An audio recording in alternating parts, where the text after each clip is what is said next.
Welcome to Reflection Tuesday. I feel for Georgia's Secretary of State. His name is Brad Raffensperger, and one of his primary responsibilities is to oversee the election process in the state of Georgia. He needs to ensure that voters have a fair opportunity to participate. He needs to set up a system that ensures that their ballots are counted quickly, accurately, and most of all, honestly.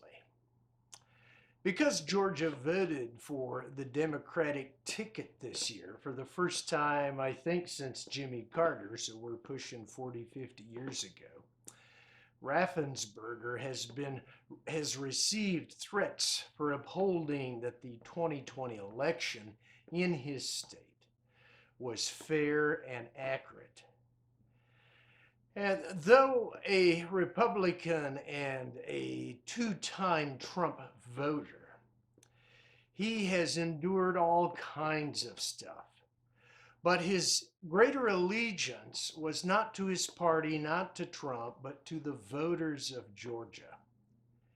Now, here we are 5 months later after the Georgia Assembly has passed some laws tightening voter registration and tightening your proof of identity to get an absentee ballot and to vote.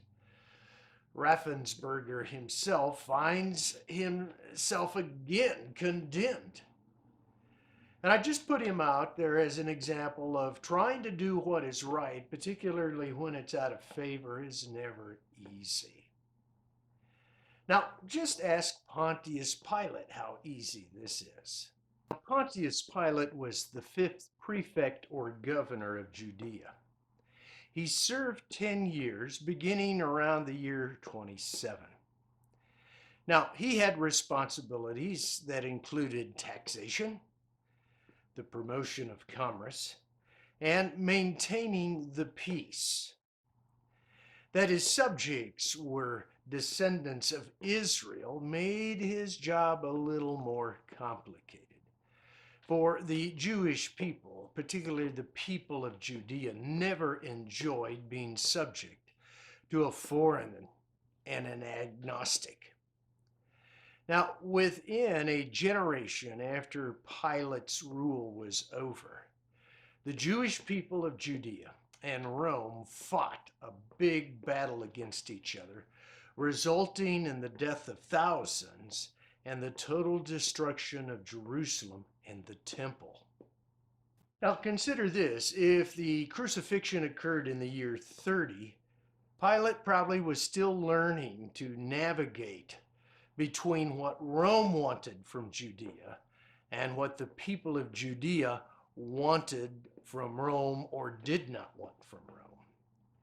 Now, from the gospel accounts, Pilate seems to have no knowledge of Jesus previously.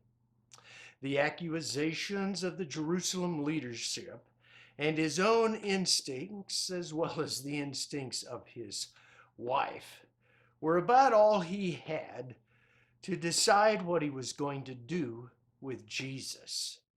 Though Pilate had legal standing to release Jesus, such a move would jeopardize his governorship. However, he had an idea.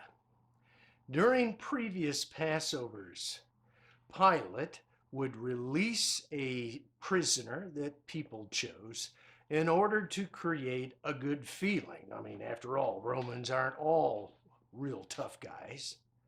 He thought that if the people demanded Jesus' release, then he could release Jesus with little blowback or repercussions. However, the Jerusalem leaders had anticipated this, and they stacked the mob in front of Pilate's quarters with their cronies.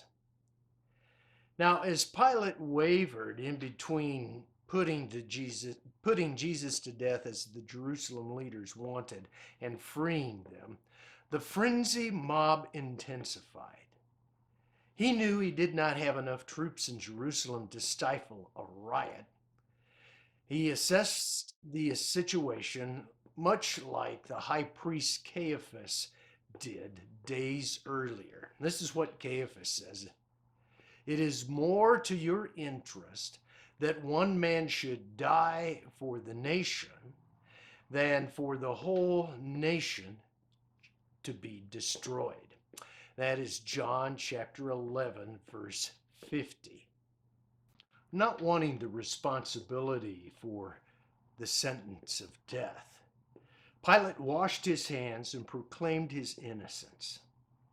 The loudest members of the mob chose to be the fall guys for Jesus' crucifixion. And unfortunately, their descendants have paid for that choice.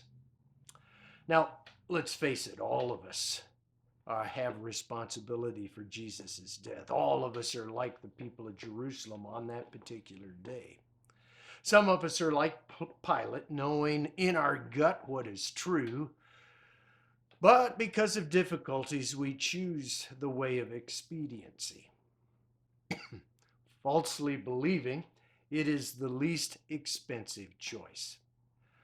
Others are like the Jerusalem leaders, worshiping power and wealth while trying to eliminate or exterminate anybody who might challenge us.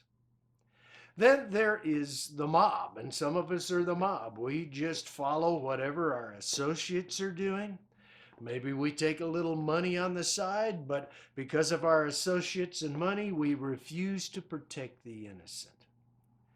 And again, let's face it, many of us are like the Passover crowd, too busy, too sleepy to realize what's going on the other side of town.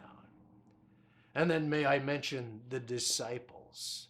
They're not even in this particular text because they've skipped town, for it was all too controversial for them. Whether you realize it, you and I are on the hot seat. Kind of like Pilate, kind of like the Secretary of State of Georgia. We're pressured by unbelievers. We're pressured by the follow along crowd. We're pressured by the expedient lovers. And we're pressured by those too busy not to know anything beyond themselves. But don't forget, all of us are going to have to make a choice, a decision of what we're going to do with Jesus. I'll just say this: choose better than the Jerusalem people did on this day. Until next time, God bless.